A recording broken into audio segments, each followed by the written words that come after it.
warahmatullahi wabarakatuh. Waalaikumsalam.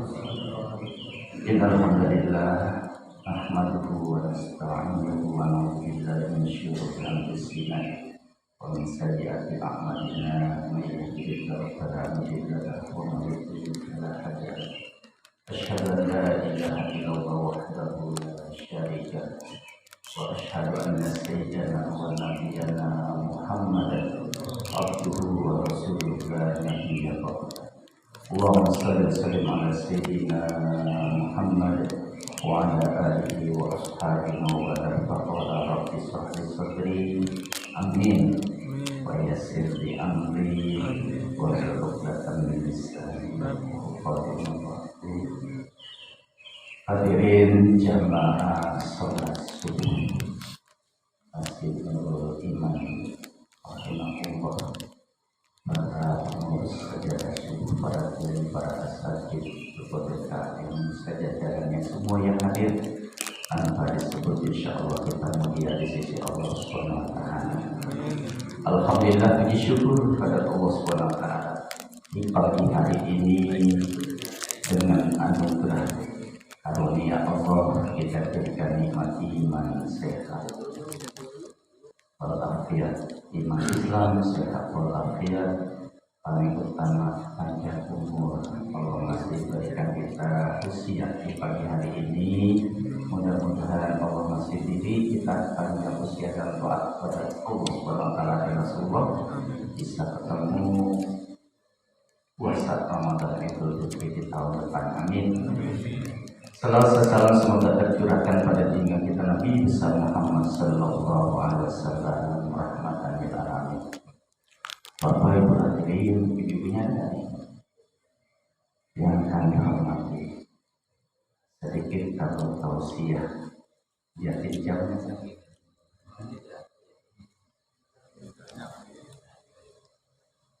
Berbicara tadi sudah disampaikan oleh guru kita masalah makanan. Terus saya mengingatkan ini sekarang kematian.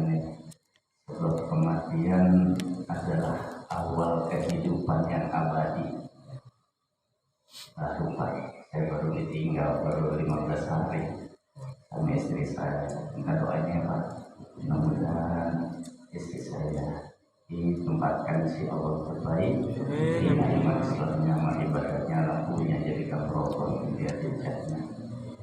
Sakit 5 tahun, jalan 6 tahun. Melihat dari kejadian itu sesuai dengan Rasulullah dalam sabdanya, aksiru zikro hadinil lazat, kata Rasulullah, perbanyaklah mengingat pemutus kelezatan. Apa pemutus kelezatan? Yakni mati atau mau. Suruh kita perbanyak. Ada ditanya sama Rasulullah, orang yang paling cerdas siapa ya Rasulullah?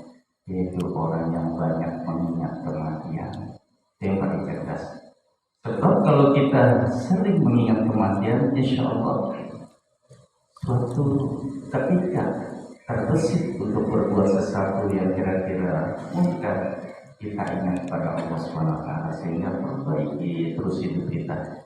Sibuklah dengan mengoreksi kesalahan diri kita, jangan sibuk mengoreksi kesalahan orang lain. Jadi kita menuju terus, padahal kesini ada 3, kesana 1. Kalau kita menuju ini salah, kesalahan kita 3 ya Pak. Jadi perbanyak introspeksi diri. Kemudian ada 2 kematian, pilihan kematian. Karena Allah sudah jelaskan dalam firman-Nya, kullu nafsin dha'iqatul maut. Setiap yang bernyawa akan mengalami kematian. Satu kisah Pak. Kisah di mana ada seorang raja yang zalim, yang betul-betul kejam, dan dia mengumpulkan harta benda kekayaannya luar biasa.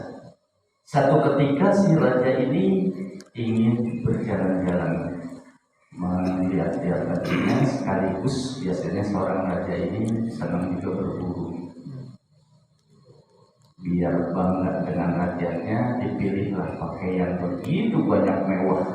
pakai pakaian aja bingung milih yang mana saking banyaknya yang mewah. Ketemulah pakaian yang bagus dia pakai, kudanya juga banyak, dicari disuruh turun. Pelayannya atau pengawalnya pilih kuda terbaik. Singkat kata, sudah ketemu baju yang bagus, kuda yang baik, siap jalan dengan pengawalnya. Kata dia begini, kata si raja, semoga rakyatku semua akan bangga kepadaku. Aku coba, aku harus pakai tampilan yang terbaik, pakaian terbaik, kuda yang terbaik. Jalanlah dengan gagahnya. Tiba-tiba di tengah jalan dihadang oleh seorang yang pakaiannya kumuh, tidak baguslah, tapi kok berani menghalang kuda raja. Begini kan, di stop, langsung menjawab assalamualaikum. Kira-kira Raja Jolim langsung jawab nggak Pak? Kagak, ini siapa sih? Dia nggak kenal saya dalam hati si raja. Saya kan raja di sini. Kok pakaian begitu, jaga saya, mengucap salam. Nggak dijawab. Ada apa kamu jaga saya? Kata si raja. Kamu nggak tahu siapa saya? Saya raja kamu, di negeri ini saya raja. Saya tahu, kata si orang yang tadi pakai lusuh. Tapi pengawalnya seperti itu Pak, tidak melihat ada seseorang menjaga rajanya. Kemudian si orang tadi yang pakaian lusuh menghampiri si raja. Saya tahu engkau raja, tapi saya ingin berbisik kepadamu satu kata yang penting buat kamu. Raja disuruh turun begini Pak, telinganya. Mau nggak Pak? Gengsinya. Cuman ini hal penting, kata si pemuda yang pakaian lusuh tadi. Jadi bagaimana nih ya? Aku turun ya. Tapi karena penasaran, dia miringin kepadanya. Apa bisikan tadi? Siaran pemuda dengan pakaian yang lusuh. Aku adalah malaikat maut yang angkat menjemput kamu, memisahkan kamu dari dunia yang panah ini. Itu Bapak. Malaikat maut Allah utus bentuk manusia, bisikin si raja yang sombong tadi, langsung menggigil Pak dia. Keringat semua, tertuju langsung kaki. Kata dia begini, bisa nggak ditangguhkan? Aku belum mengurus harta-hartaku, aku belum mengurus semua hartaku dan kekayaanku. Tidak bisa, kata mereka. Itu untuk dengan pemuda tadi. Kalau ajal sudah tiba, tidak bisa kau meminta didahului atau dilanjutkan. Kaidah jalan ajal ayastakhiru nasa atau walayastakhiru. Apabila ajal tiba, inilah tidak bisa kita minta didahului atau ditunda. Ini pengawalnya dengan seperti apa ya teman? Padahal itu raja udah keluar prima, udah habis, sudah merasakan bagaimana orang baru senang-senang baru keluar mau jalan-jalan, tapi dihadang Allah utus malaikat untuk termasuk manusia. Tiba-tiba dengan menjerit karena tidak ada serak sama sekali, dicabut Pak dengan teriakan yang luar biasa. Karena Raja Zul jatuh tadi, raja baru pas jatuh itu pengawalnya baru sadar kalau rajanya ini sudah jatuh tanah dan meninggal mati. Kemudian di lurus ada di dekat itu ada seorang pemuda alim lewat tanpa dia menghiraukan ribut-ribut, dia jalan saja. Yang tadi Allah utus dengan pemuda itu malaikat Israel, ketemulah dengan orang alim ini. Assalamualaikum. Waalaikumsalam. Orang alim langsung jawab Pak. Kalau orang jolim dikasih salam itu nggak langsung jawab. Waalaikumsalam. Ada apa ya? Aku malaikat Israel akan menjemput kamu. Apa kamu siap? Kalau orang alim dijawab gitu, aku siap. Enak gak bakal yang begitu? Kalau kita udah siap belum Pak? Rasanya belum ya? Aku udah siap. Aku ingin berjumpa dengan Allah Subhanahu. Cuman dia minta, kata si Alim, bolehkah aku minta satu? Permintaan aku satu saja. Boleh. Karena Allah memberikan kamu dengan ridhonya, dikasih orang-orang yang bertakwa, dikasih satu sholat, satu jeda dikasih Pak. Makanya kita sering ada orang-orang yang dikasih kesempatan bisa wasiat, bisa satu ngumpulin anaknya, nunggu semuanya, ada seperti itu Pak. Itu orang baik seperti itu Pak. Dikumpulkan dulu si pulang mana, si ini mana, itu dikasih Pak. Karena itu orang-orang baik, orang soleh. Dikasihlah. Apa permintaan kamu? Seorang alim minta. Kata mereka, aku ingin sholat 2 rakaat dan saat aku sujud cabut taruhku. Subhanallah. Dikasihlah si orang alim tadi, dia sholat 2 rakaat. Dia seorang alim itu nggak batal wudhu. Makanya kita disunahkan kita batal wudhu, menjaga wudhu. Di saat itulah Pak, kalau azal kita tiba di saat kita wudhu, subhanallah, akhirnya di saat sholat sujud dicabut ruhnya dengan lembut oleh malaikat Israfil. Inna lillahi wa inna ilaihi raji'un. Artinya apa Pak? Iktibar yang kita ambil dari kisah ini ada 2 kematian. Yang pertama kematian dengan orang zalim, dia penguasa, dia menjadi raja tapi tidak baik kepada raja. Yang kedua seorang orang alim yang meninggal dalam keadaan sederhana tapi dia dijemput dengan lembut oleh malaikat Israfil. Dia ditunggu oleh malaikat Samawi. Luar biasa. Nah, kita ini iktibar yang pertama adalah tidak bisa kaya. Si Jorim kaya itu dia bilang gini, kalau aku tidak bisa mengumpulkan harta-hartaku, bisa nggak aku tukar nih? Kalau bisa aku tukar deh hartaku, semuanya diambil, tapi panjangkan umurku lagi. Ya nggak bisa.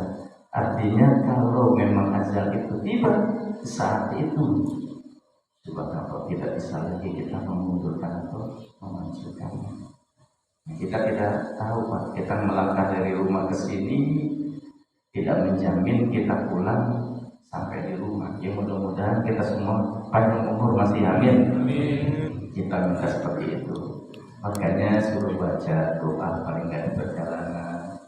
Kita tidak tahu Pak, umur itu kehendak Allah. Di mana, kapan dan sedang apa itu Allah tahu. Mudah-mudahan dimanapun Allah cabut roh kita melalui malaikat Israfil dalam keadaan husnul khatimah, dalam keadaan baik itu.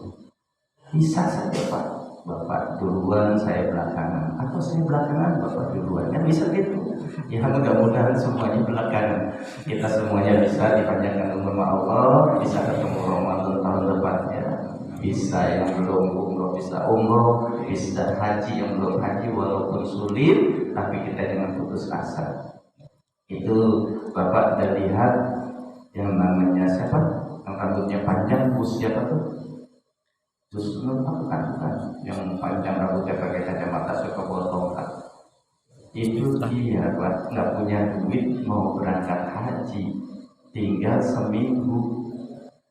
Kemudian dengan izin Allah tiba-tiba ada yang nawarkan temannya, ada penguasa, pengusaha kaya mau ada syukuran dan dia dipanggil. Ada waktu pun ada.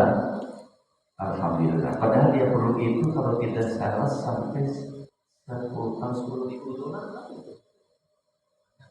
Ya banyak pokoknya dia perlunya segitu, gitu ya. Dengan izin Allah dia kesana Pak, itu amplop dikasihkan istrinya. Pas dibuka sesuai apa yang dia minta. Aku perlu kalau haji segini uangnya. Dari mana ya Allah? Dia baca doa, gitu ya. Minta sama Allah, mudah-mudahan Allah kasih rezeki. Dengan izin Allah itu ada undangan dan dia dapat seperti itu, akhirnya dia berangkat haji. Tuh, jadi kita nggak boleh putus asa dari mana. Insya Allah kalau kita minta sama Allah, mintanya doa sama Allah, ya Allah jangan sampai saya meninggal belum kunjungi Ka'bah, belum ke makam Rasulullah SAW. Apapun bentuknya, baik haji maupun umroh, mudah-mudahan engkau kabulkan ya Allah. Gitu mintanya. Insya Allah Allah akan kabulkan dengan jalan dan cara Allah. Ini mungkin ya, karena kita ini di dunia Allah sudah jelaskan Allah khalaqul jinna wal insa illa liya'budun. Tidak aku ciptakan jin dan manusia di dunia ini kecuali beribadah kepadaku. Mudah-mudahan yakin di sejadah subuh kita ibadah, dimanapun organisasi kita niat ibadah, apapun bentuk organisasi yang terbaik kita niat ibadah pada Allah Subhanahu Wa Taala. Mari kita baca Fatihah. Mudah-mudahan dengan suratul Fatihah apa yang menjadi hajat kita dikabulkan Allah Subhanahu Wa Taala. Allah panjangkan umur kita yang telah ibadah kepada Allah Subhanahu Wa Taala. Yang sakit Allah angkat penyakitnya di rumah maupun di rumah sakit. Guru-guru kita, para kiai, para asatidz yang telah dipanggil oleh Allah Subhanahu Wa Taala awal kubur, khususnya kubur dari Masjid Nurul Iman ini, wakaf semua yang masih yang telah dipanggil Allah jadikan al-Qur'an roboh media di jannah. Yang masih ada semua guru-guru kiai kita doakan para habaib dipanggil kubur, diberikan satu kepemimpinan yang baik sehingga kita bisa mengaji atau taklim kepada beliau semua. Itu saja kita lihat binyatil qabul wa ila rasul al-fatihah. A'udzubillahi minasyaitonir rajim. Bismillahirrahmanirrahim. Alhamdulillahirabbil alamin arrahmanir rahim maliki yaumiddin. Iyyaka na'budu wa iyyaka nasta'in ihdinas siratal mustaqim siratal ladzina an'amta 'alaihim ghairil maghdubi 'alaihim waladdallin. Terakhir ingat di surat An-Nisa ayat 78. Allah jelaskan nama takulu yudrikumul maut walau kuntum fi burujin musyayyada. Di mana saja engkau berada kematian akan menjemput kamu walaupun kamu berada dalam satu tempat yang kokoh yang kuat. Allah akan tetap mengutus malaikat Israfil. Itu saja, kurang lebih yang mohon maaf. Billahi taufiq wal hidayah. Assalamualaikum warahmatullahi wabarakatuh.